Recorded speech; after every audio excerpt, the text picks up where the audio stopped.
And I'll take you back to Botswana, where officials are preparing for the mass funeral of the 45 victims of the Limpopo bus crash. Newzroom Africa's Nqobile Madlala is in the capital, Gaborone, and joins me now. Nqobile, good morning. You shared with us a little bit earlier just how this is a moment, in one sense, of coming to closure for those families. You were there as well when those bodies were being repatriated. It has been an emotional journey to hear.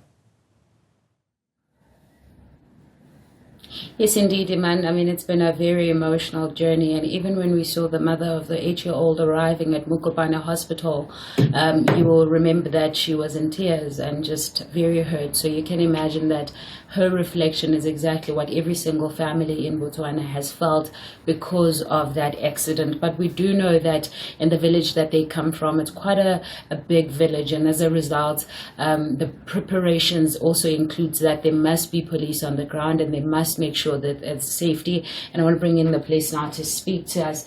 And I mean, we understand that there's quite a lot that you have done, and perhaps just take us through it. Yeah, thank you so much, madam. Thank you so much for having me.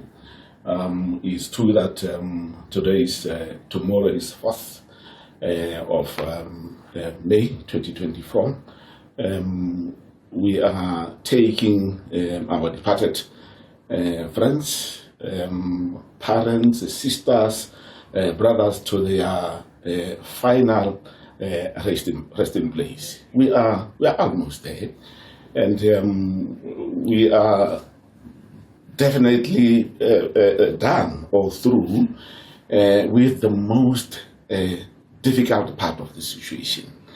And this is the part, the assignment that was done across the country in Limpopo, and obviously that's trying to identify the victims of the crash.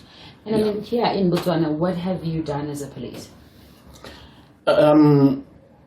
Our main assignment is between today, we as the police, our main assignment is between today and tomorrow to make sure that our departed parents are taken to their final resting place without any problems. Our main assignment is to deploy police officers to ensure that we deliver some of the functions of the Botswana police or some of the policing functions.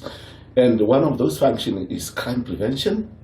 There is protection of life and property, as well as enforcement of law and so on. And in situations such as this, because we are expecting a lot of people to visit Molepolo. Molepolo on its own, that's a big village.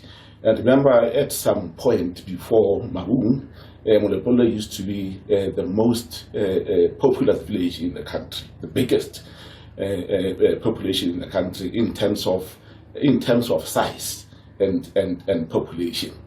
So we are expecting a lot of people, and we have deployed officers because there are some processes that we are going to take through, that we are going to go through, special issues of the funeral or the memorial procession. Because remember, I think the Honourable Minister, Member of Parliament, will touch on that. We are talking about 45 motor vehicles that are going to move, a procession of 45 motor vehicles that are going to move at one place. And what is going to happen tomorrow is that we are going to take 45 motor vehicles, the hearses, we are going to put them in at one place, and at some point they will have to move at once to the Molepolo Sports Complex, where the funeral service is going to take place.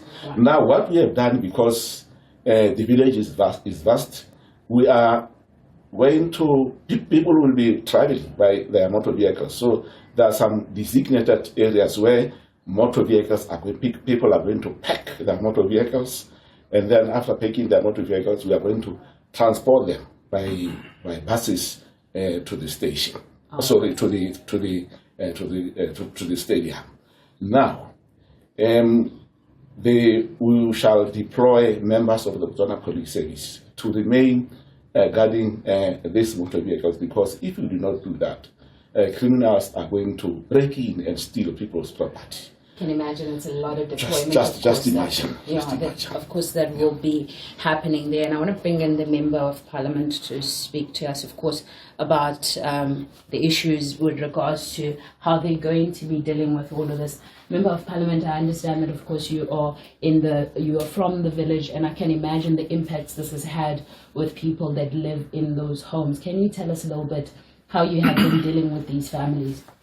You see, it has not been easy. And it has been an emotional period for the last 4 or 5 weeks after we first heard of the crash. It was not easy, but because God is great, with His grace, people cope with the situation. But I can tell you that it is still an emotional situation. People are not coming to terms with the reality until maybe their loved ones are buried. So it's really not an easy thing to handle. Yeah. And having dealt with the families, especially those that have lost more than one person, how have you dealt with that? Well, as a Member of Parliament, what I've been doing, I've just been going to each family just to convey my condolences and to tell them that we are with them. We know that it's not easy to lose the loved one, especially that they were not sick, just an accident. Thank you. Which they never expected. So we hope, like the Commissioner is saying, tomorrow is the burial day. We hope that is when people will now say, everything handed to God. Thank you very much, Member of Parliament. And of course, we'll continue to monitor that on the ground. Iman, a difficult point ended for this country and also for the families that have lost their loved ones.